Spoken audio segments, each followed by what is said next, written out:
Welcome back to the channel, everybody. It is Thomas. This is Dasher Stories. That is a YouTube channel where I give stories about what it's like to be a DoorDash driver, along with some tips and tricks and rants and raves and all that other good stuff. Anyways, I was planning on making this video. I wasn't planning quite on making it tonight, but Pedro DoorDash Santiago is doing a live video right now on this topic, so it kind of inspired me to go ahead and make the video tonight. And I'm doing it right now as I just got home from spending a good day out doing deliveries. All DoorDash today. I didn't really have any roadie offers that were really within distance that would have, would have been good to take. So it was all DoorDash today.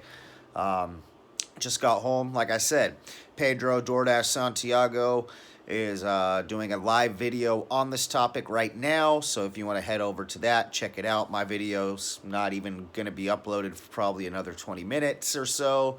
So go and hop in his live and talk about the subject. But basically, the subject is Top Dasher. What is a Top Dasher? A Top Dasher is a DoorDash driver that has at least a 4.70 a 4.70 customer rating. Also, you need to have a 70%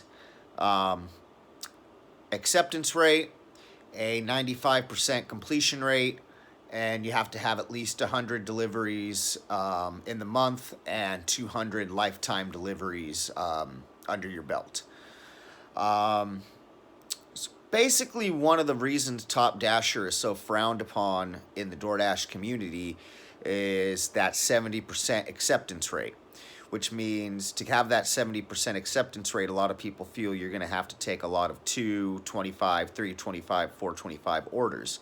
And for some people in their markets, that might be true. So that's why a lot of people don't choose to be a Top Dasher. They feel it's not beneficial to them. There's even a lot of a joke goes around about Top Dasher clowns, clown makeup on, or, people say that if you have a DoorDash decal on your car, you got all the DoorDash clothing on, you're a Top Dasher and like a clown. I don't really buy into all of that on either front. So one thing I like about DoorDash, to each their own. You can do what you do. You can run your little side hustle or business, whatever you want to call it, any way that you want to. I am a Top Dasher. As of right now, my customer rating is at 4.97. My acceptance rate is at 96%. My completion rate is 98. It was at 99 earlier today, but I unassigned an order that I actually then had to later decline because they then tried to give it to me again. Basically, once I looked at where this order was going, I did not want to take my car out that road. It's a road that's out to the. It's just not a good road to take my car on. It's one thing if I kind of get stuck in those situations and I'm already in it, and I'm on a crappy road. But I'm like, I was able to not put myself in that situation. Unassigned it, did the other order that was part of the stack, and then sure enough, as I dropped that one off, I got the same offer for that same order again and had to decline it. Anyways, my on-time percentage is 90%, and then I think I'm closing in on 4,300 lifetime deliveries. So that's why I want to talk about why not why, because why is not a good way to put it, but when being a Top Dasher could possibly work in your favor, in my opinion. Basically, the one reason I think being a Top Dasher could be beneficial to you, for one reason, is you live in a small market or you're surrounded by small markets. Um, for one, that's me. Um, the town that I live in has 3 restaurants in it, and it's very, very slow. The town next to me also has like 3 or 4 restaurants, very, very slow. There's a town about 30 miles away from me, which is kind of like a medium sized town, and that's on and off when it's busy and not busy. It's kind of, um, it doesn't it, it it doesn't always stay gray. It stays more pinkish, reddish, or dark red more often than gray, but it will drop to gray. Um, Now, if you commute more down the 101 to this a city known as Santa Rosa, which I've talked about in my other videos, how it has several towns and just the one market, that area always stays at least pink. Maybe at like 4 or 5 in the morning, it's gray, but it always stays at least pink in Santa Rosa. So if I want to work all day and I know that I want to go get 6, 7, 8, 9, 10, possibly 12 hours in and make possibly anywhere from $200 to $300, hopefully in a day, and I just want to keep busy all day long, I know I got to go to Santa Rosa.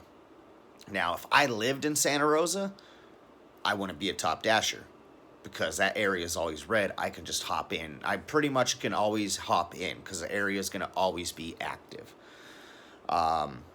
But if you live in a small market or surrounded by small markets like I live in a small market, and the nearest markets to me are very small. I have to commute to a larger market if I want to stay busy like I was in a larger market. Now, the benefit to being a top dasher for me in this situation, and if this is your situation, it might be beneficial to you, is since I live in the small areas, you can dash at any time. So, obviously, if I want to put real hours in, put real numbers of deliveries in. Also, too, most of the roadie offers are in Santa Rosa, Sonoma County, that area. So if I want a multi-app, I have to go down that way also. I know I got to go to Santa Rosa, but it's going to kill me. Like my energy, it's going to wear me out, wear me down to the bone. It's going to wear my car down to the rims if I'm driving 5, 6, 7 days a week to Santa Rosa to DoorDash. Simple as that. So what works for me is also, too, if I don't want to go to Santa Rosa, I have to drive up to the other medium-sized market, and that's still 30 miles away. So that's still 30 miles to the medium market. I could still go out there, spend 4 or 5 hours, and stay 6, 7 hours, stay busy, and it's still 30 miles back. Not counting all the deliveries, the miles I'll put in doing my deliveries. So the benefit for me to being a top dasher is when I'm in my small market, and I really don't want to drive anywhere. Say, one day I went out to Santa Rosa. The next day I went out and did the medium-sized market. And today, you know what? I don't really want to go out and drive a whole bunch and put a bunch of miles on my car and wear myself out, but I still want to make a little bit of money. So, being a top dasher, I can basically run the app from the time I wake up in the morning, stay at my house, where I'm at right now, stay at my house, do things around the house, run errands, and just do, what your daily routine would be if it was your day off or anything like that from your regular day off at work, what you'd be doing around the house. And then if any offers come in, and that's what, I'll wake up, maybe, whatever time in the morning I wake up, and then I leave it. I'll basically I'll turn the app on and off in various periods all throughout the day to get whatever orders can come possibly in because I have the ability to do that. That's the one situation where I think being a top dasher could be beneficial is the dash anytime. And if you're in a small market, you can just leave the app running in the background and get orders as they come in. Instead of having to wait for the app to be active and the map to be active, you can just wait hey, I have it running. If an order comes in, I'm gonna get it because I'm dashing right now. I did that yesterday. Not the It was my first time doing that, just staying home and dashing from home. I did one $9 McDonald's order, and then I went and got gas, so I was ready for. I had a full tank of gas for today, and then I didn't get anything for a good while. Logged back in, I think around 6 or 7, or logged out after not getting anything. Then logged back, let it not be on for about 15 minutes. Logged back in, seen it was pink or light red, and logged in, and I got a $12 Taco Bell order, and then I got a $13 Jack in the Box order, which happened to be $14. There's like a hidden dollar tip in that.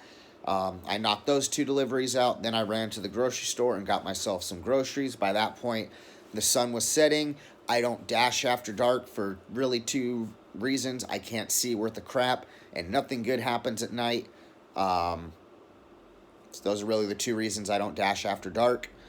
So by that point, it was starting to get dark, and I went home. So I basically stayed at home all day, ran 2 errands that I needed to do. I had to mail a check off also, so I ran 3 errands in a sense. Got gas, got smokes, got groceries, and mailed off a bill. And all while doing that, I stayed in the same town I was in and made about $35, $36, $37 altogether, I think. Not the greatest, but I didn't kill myself by running around all day. I didn't kill my car by driving around all day. And I got errands done, and I made a few bucks. So in that situation, being a top dasher worked for me. The other reason I feel being a top dasher can work for me, and it might work for other people, is I like to hop in and out of the app. I know a lot of people, they schedule themselves in blocks to where it's like, I'm scheduled from 8 o'clock in the morning to 4 o'clock in the afternoon. And hopefully they don't have anything happen to them to where they get bumped off in that time, to where they can hopefully stay on the app for the whole time. Me being a top dasher, I am able to just, what I like to do is I don't like to dash for more than 2 hours, because without taking a little break, best case scenario is I can log in, set myself to dash for like a hour and a half, and then hopefully stay busy and knock out 3, 4, 5 deliveries in that hour and a half. Take a quick 10-15 minute break, log back in. That being a top dasher allows me to do that. And also I can gauge, where I'm at, what, can I go, now I can go get gas, maybe I can go run an errand, maybe I can go take care of that, maybe I got to go take care of this, maybe I go do a roadie delivery, and then hop back into the app. Also, too, if it's a day where I got to go to Santa Rosa and be in a bigger market, I can always turn on the app while passing through those smaller markets that are gray. More than likely, I'm going to probably not get anything going through there, but I'm already driving through there anyway, so I might as well leave myself open to possibly getting something going through there. So really, those are the 2 situations that I feel where being a top dasher is beneficial. Is if you live in a small market to where the maps may be red 2 or 3 times out of the day, so then you can just leave your app running and hopefully get any orders that come in. Also, too, if you like to hop in and out of the app and, maybe only work for about an hour at a time in little increments like I do, then being a top dasher might be beneficial, because you can hop in and out whenever you want. As also, too, if you're driving to home, or, whatever you're doing, if you're driving and you're passing through an area that's a small market and it's not busy, and you're already passing through that area as a top dasher, you can at least turn the app on and see if you get anything while you're driving through an area you already have to anyways. Anyways. Those those are the two reasons why I think it'd be beneficial for you to be a top dasher or for you to try to pursue being a top dasher. Really, all of the requirements aren't that hard, with the exception of the acceptance rate. That's the only one that you would actually have to work at. 95% completion rate. You should, if you claim you're gonna, if you claim that you're gonna do something and you're gonna do it, then you should stick to your word and follow through on it. You know, there's always situations that call for an unassigned, but most of the time, if you give your word that you're going to do something, you should do it. And if you stick to that mantra and really just leave extreme cases for when you need to unassign, it's very easy to keep that 95% completion rate. The 4.97 customer rating, that's the same thing. If you just do your job right, you use the hot bag, or you use whatever you can use, whatever you use to keep food somewhat hot or cold or fresh. You're not making 3 or 4 not dash related pit stops, in between orders, whatever, dash with animals in your car, smoking cigarettes in your car, whatever, it's pretty easy to have a good customer rating. But unless you live in a small market and you want to just have the ability to dash anytime, really that's it. If you just want to have the ability to dash anytime and you live in a small market that's going to always be gray, so you just want to leave the app on and get whatever possibly could come your way, there's really only a small amount of reasons why you would want to actually try to be a top dasher. Outside of those two reasons, just go ahead and do you. Accept what works for you, decline what doesn't work for you, and, hopefully you make money, and hopefully you don't drive yourself crazy, because there are times when doing this gig work can drive you crazy. But anyways, like I said, I just wanted to make this video and give my perspective on top dashers, on when it might be beneficial, and really, honestly, if you don't find yourself in those two situations to where it's beneficial, the stuff that I said in this video doesn't apply to you, then yes, don't be a top dasher, don't chase it, just do you. But if anything in this video that I said resonates with you, and you might be like, hey, that's me, I live in a really small area and the map's never, it's only gray a few times a day, I gotta travel, I got to travel anyways to make some money, so I might as well be able to dash in these gray areas when they're not busy, I might as well be able to try to get something. But, it's DoorDash. To each their own. Do you. Have fun. Be safe. Make your money. And I'll see you guys in the next video.